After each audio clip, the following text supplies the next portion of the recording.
Hello friends, welcome back to my channel computer concept with Monika. तो हम लोग deadlock की सीरीज डिस्कस कर रहे थे ऑपरेटिंग सिस्टम में। तो अब तक हम लोगों ने डेडलॉक प्रिवेंशन का केस डिस्कस कर लिया। What do you mean by deadlock, what are the necessity condition for the deadlock and what are the prevention schemes for the deadlock. तो आज हमें डिस्कस करना है डेडलॉक अवॉइडेंस। तो डेडलॉक अवॉइडेंस के केस में हम लोग बैंकर्स एल्गोरिथम को डिस्कस करते हैं। हम लोगों ने पहले डेडलॉक डिटेक्शन मेथड में हम लोगों ने दो मेथड पढ़ने की कोशिश की थी। तो फर्स्ट मेथड तो हमारा रिसोर्स एलोकेशन ग्राफ था, जिसके थ्रू हम लोग ये आइडेंटिफाई कर सकते थे कि हमारे सिस्टम के अंदर अगर डेडलॉक प्रेजेंट है या नहीं है, हमारा सिस्टम सेफ स्टेट में है या अनसेफ स्टेट में है। तो वहां पर हम लोग बैंकर्स एल्गोरिथम का भी यूज कर सकते हैं। डेडलॉक डिटेक्शन के लिए दो मेथड यूज करने होते हैं। Next one is bankers algorithm. तो बैंकर्स एल्गोरिथम का भी यूज कर सकते हैं, बट इसकी प्रायोरिटी हम लोग बैंकर्स एल्गोरिथम को डेडलॉक अवॉइडेंस के केस में डिस्कस करते हैं। बैंकर्स एल्गोरिथम के थ्रू हमें ये पता चलता है कि हमारा सिस्टम क्या है, वो सेफ स्टेट में है या अनसेफ स्टेट में है। तो हमें पता था कि अगर सेफ स्टेट में है तो सेफ स्टेट होने का मतलब क्या होता है, सेफ स्टेट होने का मतलब क्या होता है कि हमारे सिस्टम में कोई भी डेडलॉक नहीं है। बट अगर हमारी स्टेट क्या है, अनसेफ है। अनसेफ स्टेट होने का मतलब क्या है कि वहां पर डेडलॉक की कंडीशन आ सकती है, but right now deadlock present है या नहीं है, इसको डिटेक्ट करने के लिए हम लोग रिसोर्स एलोकेशन ग्राफ या बैंकर्स एल्गोरिथम का यूज करते हैं। तो रिसोर्स एलोकेशन ग्राफ तो हम पहले डिस्कस कर चुके हैं। आज हम लोग बैंकर्स एल्गोरिथम का यूज करेंगे। सबसे पहले white is called bankers algorithm. तो हम एक एग्जांपल के थ्रू समझने की कोशिश करते हैं। जैसे कि हम लोग, हमारे बैंक में क्या होता है कि हमारे पास n number of account holder है, कि हमारे पास n पर्सन्स है और उनका अकाउंट है हमारे बैंक के अंदर। तो उन्होंने अपनी कुछ ना कुछ डिपॉजिट करवाया होगा बैंक के अंदर। तो सपोज करो 5 पर्सन है, पांचों पर्सन का जितना भी डिपॉजिट अमाउंट है वो 25 लाख है। ठीक है, 25 लाख हमारे बैंक में अभी प्रेजेंट है। तो कोई और मनी भी हमारे बैंक के अंदर प्रेजेंट होगी। तो किसी अदर को लोन लेने के लिए आया, कोई पर्सन आया, उसको लोन चाहिए था 5 लाख का। ठीक है, तो हम बैंक वाला क्या चेक करेगा, तो सबसे पहले बैंक वाले को ये चेक करना है कि जितनी भी अमाउंट बैंक के अंदर है, सपोज करो 25, तो वो 5 पर्सन की होगी, 5 लाख और भी था, 5 या 6 लाख और भी था, तो कितने हो गए हैं, 31 हो चुके हैं। 31 लाख अभी करंट बैंक के अंदर है। तो लोन आया 5 का, कि उसको 5 का लोन लेना है, 5 लाख का लोन लेना है। तो क्या बैंक वाले सबसे पहले क्या चेक करते हैं कि सबसे पहले जितना अवेलेबल अमाउंट है हमारे पास, उसमें से लोन की अमाउंट को क्या कर देंगे, माइनस कर देंगे। और फिर ये चेक करेंगे कि जितने भी पर्सन है, 25 लाख सबका डिपॉजिट था, क्या 25 लाख हमारे सिस्टम के अंदर बचा हुआ है या नहीं बचा हुआ। अगर 25 लाख हमारे सिस्टम में बचेगा तो लोन अलो कर दिया जाएगा, अदरवाइज लोन अलो नहीं करेगा। क्योंकि अगर सभी पर्सन एक टाइम पर आ गए, सबको एक टाइम पे 5 पर्सन है, जो हमारे 5 पर्सन सारे एक टाइम पर आ गए, तो बैंक को उनकी नीड को सेटिस्फाई करना जरूरी है। तो बैंक वाला ये चेक करता है, अगर कोई लोन लेने के लिए आता है तो प्रीवियस वाले जितने भी हमारे पास कस्टमर अवेलेबल है, जितने भी अकाउंट होल्डर हैं, तो उनकी नीड सेटिस्फाई होनी सबसे ज्यादा जरूरी है। तो इस बेसिस पे हम लोग क्या करते हैं, बैंकर्स एल्गोरिथम यूज करते हैं। तो इसका नाम बैंकर्स एल्गोरिथम इस वजह से पड़ा। तो अभी हम लोग ये एक एग्जांपल डिस्कस करते हैं कि जैसे कि ये प्रोसेस है, हमारे पास 5 प्रोसेसेस है सिस्टम में, P1, P2, P3, P4, P5। Next उसके एलोकेशन। एलोकेशन होने का मतलब क्या है, P1 को 3 टाइप के रिसोर्सेज चाहिए थे। जस्ट अ सेकेंड, हाँ जी। तो P1 को 3 टाइप के रिसोर्सेज चाहिए हैं, A, B एंड C। तो A, B, C सबसे पहले कुछ ना कुछ रिसोर्सेज हम लोग क्या कर देंगे, एलोकेट कर देंगे। हर एक प्रोसेसेस को हम लोगों ने ए टाइप के कुछ रिसोर्सेज एलोकेट कर दिए, बी टाइप के कुछ रिसोर्सेज एलोकेट कर दिए एंड सी टाइप के कुछ रिसोर्सेज एलोकेट कर दिए। बट अब यहाँ पर देखो, P1 को ए टाइप का 0 रिसोर्स एलोकेट किए हैं, मतलब कोई भी रिसोर्स ए टाइप का नहीं दिया है। उसकी मैक्सिमम नीड कितनी है, मतलब P1 को काम करने के लिए ए टाइप के 7 रिसोर्सेज चाहिए, ठीक है, 7 रिसोर्सेज चाहिए, मतलब उसको काम करने के लिए मैक्सिमम 7 रिसोर्सेज चाहिए। सिमिलरली P1 को B नाम का कोई रिसोर्स चाहिए, वो अभी 1 असाइन है और मैक्सिमम उसको कितने चाहिए, 5 चाहिए, ठीक है। ऐसे ही C है, C को P1 प्रोसेस को C नाम का कोई रिसोर्स चाहिए, वो अभी उसको एलोकेट नहीं हुआ है और 3 रिसोर्सेज चाहिए C टाइप के एलोकेट करने के लिए, एंड सिमिलरली सो ऑन। तो इस टाइप से हम लोगों को ये एलोकेशन और मैक्सिमम समझ में आया कि एलोकेशन का मतलब क्या है, अभी करंटली कितने असाइंड है प्रोसेसेस को, ठीक है। मैक्सिमम कितना है, मैक्सिमम का क्या मतलब है यहाँ पर कि उस प्रोसेस को मैक्सिमम कितने चाहिए, अपनी कितने एक रिसोर्स का कितना टाइप चाहिए, मतलब ए रिसोर्स है, बी रिसोर्स है, सी रिसोर्स है, उसको कितने कितने रिसोर्सेज चाहिए, तो वो हो गया हमारे पास मैक्सिमम। तो क्या हम लोग नीड निकाल सकते हैं, जैसे कि मान लो मैंने ये नीड निकालने की कोशिश की कि ए P1 प्रोसेस को ए रिसोर्स कितने चाहिए, अभी 7 रिसोर्स चाहिए। अगर हम लोग मैक्सिमम में से एलोकेशन को मैक्सिमम माइनस कर दें तो क्या आ जाएगा, हमारा नीड आ जाएगा। हाँ जी, कैसे आया नीड, कि ए 7 है, 7 उसको मैक्सिमम चाहिए, अभी उसको करंटली एलोकेट कितने हैं, 0, तो नीड कितनी है, उसको 7 रिसोर्सेज चाहिए, 7 रिसोर्सेज चाहिए। सिमिलरली हम लोगों ने बी चेक किया कि उसको मैक्सिमम 5 चाहिए थे, अभी उसको असाइंड कितने हैं, 1, तो मैक्सिमम अब नीड कितने की है उसको, 4 की। एंड सिमिलरली अगर सी के निकालने की कोशिश करें तो सी कितने चाहिए, 3 चाहिए हैं, और उसको असाइंड कितने हैं, 0, तो कितने चाहिए हैं, नीड कितनी है उसकी, 3। ऐसे सिमिलरली हम लोग P2 की निकालने की कोशिश करेंगे। P2 को ए टाइप के 3 रिसोर्सेज चाहिए हैं, बट उसको असाइंड अभी 2 है, तो कितनी नीड चाहिए उसको, 1। हमें नीड कैसे निकालनी है, मैक्सिमम माइनस एलोकेशन के थ्रू हम लोग क्या कर सकते हैं, नीड निकाल सकते हैं। तो हाँ जी, जैसे मैं यहाँ पे लिख देती हूँ, मैक्सिमम माइनस एलोकेशन, ठीक है, इसके थ्रू हम लोग क्या निकाल सकते हैं, नीड निकाल सकते हैं, ठीक है। तो हम लोग ये सारी की सारी नीड निकाल सकते हैं। हमें क्वेश्चन के अंदर नीड गिवन भी हो सकती है और हमें खुद भी आइडेंटिफाई करनी हो सकती है। तो हाँ जी, अब हमें टोटल रिसोर्सेज, हमारे पास टोटल रिसोर्सेज भी तो पता होना चाहिए कि मान लो हमारे पास ए टाइप के 10 रिसोर्सेज हैं, बी टाइप के 5 रिसोर्सेज हैं, सी टाइप के 7 रिसोर्सेज हैं, ठीक है। अब हम लोगों ने फ्री रिसोर्सेज निकाला कि हमारे पास ए टाइप के 10 रिसोर्सेज हैं और ये 5 प्रोसेसेस है, उन 5 प्रोसेसेस को ए टाइप के टोटल कितने रिसोर्सेज गिवन एलोकेट कर रखे हैं, हम कैसे निकालेंगे, हम ऐसे निकालेंगे, इन ए टाइप का सम करो यहाँ सबका, तो 2 3 एंड 2 कितने हो गए हैं ये रिसोर्सेस, 2 + 3 5 + 2 7, तो हाँ जी ये आ गया हमारे पास 7 रिसोर्सेस, ठीक है।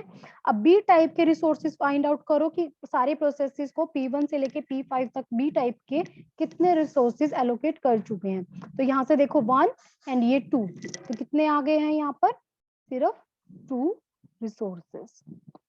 नेक्स्ट सी टाइप के आइडेंटिफाई करो, 2 + 1 3 + 2 5, दैट इज 5। हमें ये पता चल चुका कि हमारे पास ए टाइप के जितने भी रिसोर्सेज थे वो सारे प्रोसेसेस ने कितने एलोकेट किए हुए हैं, तो ए टाइप के 7 रिसोर्सेज एलोकेट कर चुके हैं। अब फ्री कितने, अब हमें फ्री निकालने हैं कि फ्री कितने हैं रिसोर्सेज, तो टोटल रिसोर्स तो थे 10, अलोकेट कितने कर दिए, 7, तो 10 - 7 कितना बचा, 3 रिसोर्स। अभी करंटली हमारे पास फ्री रिसोर्सेज 3 हैं ए टाइप के। सिमिलरली बी के निकाले, बी टाइप के 2 रिसोर्सेज सारे प्रोसेसेस को मिले हुए हैं और टोटल कितने थे, 5, तो कितने बचे, 5 - 2 दैट इज 3। ऐसे ही सिमिलरली सी के निकाले, 5 एलोकेटेड है, टोटल 7 थे, कितने बचे, 7 - 5 दैट इज 2। तो हम लोग ये इस टाइप से क्या निकाल सकते हैं, फ्री रिसोर्सेज निकाल सकते हैं, ठीक है। तो आई होप आपको इतना समझ में आ गया होगा। अब हमें बैंकर्स एल्गोरिथम को डिस्कस करने पे हमें ये सेफ या अनसेफ स्टेट फाइंड आउट करनी होती है कि हमारा सिस्टम सेफ स्टेट में है या अनसेफ स्टेट में है। और दूसरी चीज हमें क्या निकालनी है, ऑर्डर मेंटेन करना होता है, सीक्वेंस मेंटेन करना होता है। सीक्वेंस का मतलब क्या है कि इन 5 प्रोसेसेस में से सबसे पहले कौन एग्जीक्यूट हो, वो फिर रिसोर्सेज को फ्री करेगा, फिर नेक्स्ट वाले को वो रिसोर्सेज असाइन कर दिए जाएंगे। तो किस टाइप से ये पांचों प्रोसेसेस अपने हमारे सिस्टम में काम करेंगे, तो कौन सा पहले काम करेगा, कौन सा बाद में काम करेगा, किस प्रोसेस को कितने रिसोर्सेज मिलेंगे, कितने टाइम के लिए मिलेंगे, तो ये चीज हम लोग बैंकर्स एल्गोरिथम के थ्रू निकाल सकते हैं। तो अभी हम लोगों ने ये चीज समझी। चलो अब इसको न्यूमेरिकल में डिस्कस करते हैं। तो देखो अभी हमारे पास 3 एंड 2 इतने रिसोर्सेज अभी हमारे पास फ्री हैं। तो इन फ्री रिसोर्सेज के थ्रू अब हमें नीड देखनी है कि हम किसकी नीड को सेटिस्फाई कर सकते हैं। तो देखो यहाँ से, यहाँ पर ए टाइप के 3 रिसोर्सेज हैं, बट P1 प्रोसेस को तो 7 चाहिए। क्या ये नीड सेटिस्फाई कर पा रहा है? नहीं कर पा रहा है। तो हम लोग P2 पे मूव करेंगे।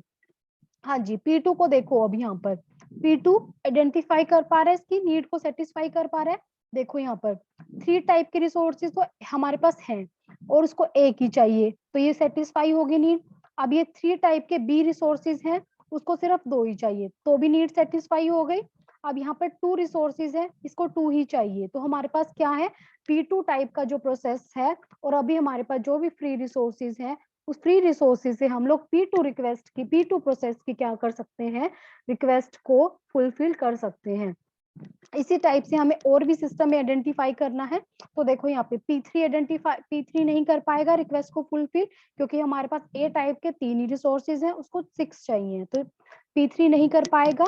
तो कौन कौन कर पा रहा है, यहाँ पर हम लोग लिख लेते हैं।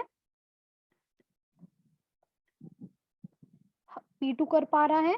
नेक्स्ट देखो यहाँ पे P4 कर पाएगा रिक्वेस्ट नीड को सेटिस्फाई, क्योंकि इसमें जो हमारी नीड है वो अवेलेबल से क्या है, कम है। तो यहाँ पर मैं लिख दिया P4, ठीक है।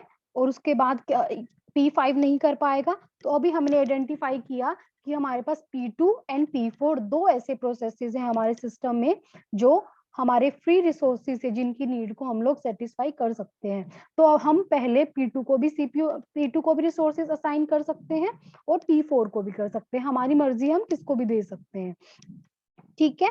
तो हम लोगों ने सपोज करो P2 को दे दिया, P2 को रिसोर्सेज दे दिए 3 3 2, और इसने अपना काम खत्म किया P2 ने। और अब उसने फ्री कितने कर दिए, जितने उसको एलोकेट हुए थे। तो अभी देखो हमारे सिस्टम में 2 0 एंड 0, ठीक है। 3 2 5 3 एंड 2, ठीक है। अब हमारे पास फ्री रिसोर्सेज कितने हो गए हैं, 5 3 एंड 2, और सिस्टम में से P2 क्या हो गया है, कट हो चुका है, कि P2 अब एग्जीक्यूशन उसका कंप्लीट हो चुका है। और P2 ने 322 रिसोर्सेज तो ले लिए थे अपना काम करने के लिए, और फ्री कितने कर दिए हैं उसने, 200। तो हमारे पास अब फ्री रिसोर्सेज कितने हो गए हैं, 532। तो हम लोग अब चेक करेंगे 532 से किस किस की नीड को हम लोग सेटिस्फाई कर सकते हैं। तो 5322 से, इसको तो मैं यहाँ से कट कर देती हूँ कि इसके, ये तो हमारे सिस्टम में से एग्जीक्यूट हो चुका है। तो 532 से इसकी नीड सेटिस्फाई नहीं होगी, क्योंकि हमारे पास तो रिसोर्सेज ए टाइप के 5 है, उसको 7 चाहिए। तो ए P1 नाम का प्रोसेस सेटिस्फाई नहीं कर पा रहा। अब हमें चेक करना है P3 को, P3 नहीं कर पा रहा, P4 कर पा रहा है, तो हमने लिखा P4। P4 कर पा रहा है, और साथ में क्या कौन कर पा रहा है, P5 भी नीड को हमारी सेटिस्फाई कर पा रहा है। अब दोनों में से सबसे पहले हम लोग P4 या P5 में से दोनों में से किसी को भी दे सकते हैं। तो मैंने एलोकेट कर दिया P4 को। तो P4 को रिसोर्सेज एलोकेट कर दिए 532, जितने भी उसको नीड थी, 011 नीड थी, उसको रिसोर्सेज दे दिए, हमारे पास रिसोर्सेज अवेलेबल थे। और उसने फिर रिसोर्सेज फ्री कितने कर दिए अपना काम खत्म करने के बाद, 2 1 1। अब इसका सम करो, 5 2 7 3 1 4 2 1 3, ठीक है। अब हमारे पास रिसोर्सेज कितने हो गए हैं फ्री, 7 4 3, इतने रिसोर्सेज अब हमारे पास फ्री हो चुके हैं। और P4 को मैंने सिस्टम में से कट कर दिया, और ये इसका एग्जीक्यूशन क्या हो चुका है, कंप्लीट हो चुका है। अब नेक्स्ट देखो 743 से हम लोग किस किस की नीड को सेटिस्फाई कर सकते हैं। तो 743 से हम लोग P1 की रिक्वेस्ट को फुलफिल कर सकते हैं। नेक्स्ट किसकी रिक्वेस्ट को फुलफिल कर सकते हैं, P3 की रिक्वेस्ट फुलफिल की जा सकती है, ठीक है। और नेक्स्ट P5 की जा सकती है, P5 की रिक्वेस्ट भी फुलफिल की जा सकती है। अब तीनों में से हम लोग किसी की भी नीड को सेटिस्फाई कर सकते हैं। तो सपोज करो हम लोगों ने P1 की नीड को सेटिस्फाई कर दिया, नहीं, हम लोग P1 की नीड को सेटिस्फाई इसलिए नहीं कर सकते, अगर नहीं, हम लोग कर सकते हैं P1 की नीड को। सपोज करो मैंने P1 की नीड ही क्या कर दी, फुलफिल कर दी। तो P1 ने अपना काम किया और उसने कितने रिसोर्सेज फ्री कर दिए, 0 1 0, ठीक है। तो क्या हुआ, सम करो, 7 4 1 5 एंड यहाँ पर 3। अब हमारे पास फ्री रिसोर्सेज कितने हैं, 7 5 3, और सिस्टम में से P1 भी क्या हो चुका है, कट हो चुका है, अपना एग्जीक्यूशन कंप्लीट हो चुका है।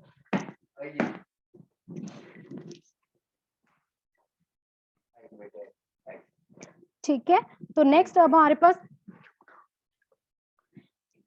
हमारे पास P3 रिसोर्स है। P3 रिसोर्स की हम लोग नीड सेटिस्फाई कर सकते हैं।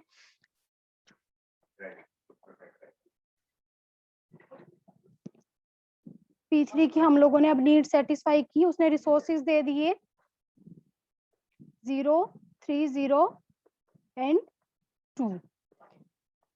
अब हमारे पास रिसोर्सेज कितने हो गए हैं, 10 5 एंड 5। तो हमारे पास अब फ्री रिसोर्सेज कितने हो चुके हैं, 5। और P3 की नीड क्या कर दी हम लोगों ने, सेटिस्फाई कर दी। अब नेक्स्ट किस कौन बचा सिस्टम में से, P5। तो P5 भी क्या करेगा, अपना एग्जीक्यूशन कंप्लीट करेगा और फ्री कर देगा रिसोर्सेज को। तो कितने रिसोर्सेज फ्री करेगा, 0 0 एंड 2। तो अभी कितने बचे रिसोर्सेज, कितने हो गए हैं, यहाँ पे बचे 10, यहाँ पर 5 और यहाँ पर 7। तो 10 5 7 इतने ही हमारे पास रिसोर्सेज थे। इतने ही रिसोर्सेज के थ्रू सबने अपनी अपनी रिक्वेस्ट को कंप्लीट किया और क्या कर दिया, सिस्टम में से एग्जिट हो गए हैं। तो अब अगर हम ऑर्डर की चेक करें तो सबसे पहले किसका एग्जीक्यूशन हुआ था, P2 का। नेक्स्ट हमने एग्जीक्यूशन किसकी नीड सेटिस्फाई की थी, P4 की। नेक्स्ट P1 एग्जीक्यूट हुआ था। Next P3, next P5। तो ये जो हमारा ऑर्डर था, इसके थ्रू हम लोगों ने क्या किया, हमारी सारे प्रोसेसेस को रन कर लिया और सबकी नीड को क्या कर दिया, सेटिस्फाई कर दिया। तो ये हमारा केस था बैंकर्स एल्गोरिथम का। इसके थ्रू हम लोगों ने ये देखा कि सारे प्रोसेसेस रन हो पा रहे हैं। तो जो हमारा सिस्टम है वो डेडलॉक फ्री सिस्टम है, उसमें अभी कोई भी डेडलॉक प्रेजेंट नहीं है। तो इस टाइप से हम लोगों ने बैंकर्स एल्गोरिथम को डिस्कस किया डेडलॉक अवॉइडेंस के केस में। आई होप आपको मेरा लेक्चर समझ में आया होगा।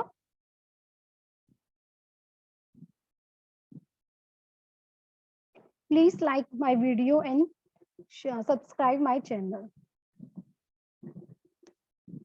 Thank you.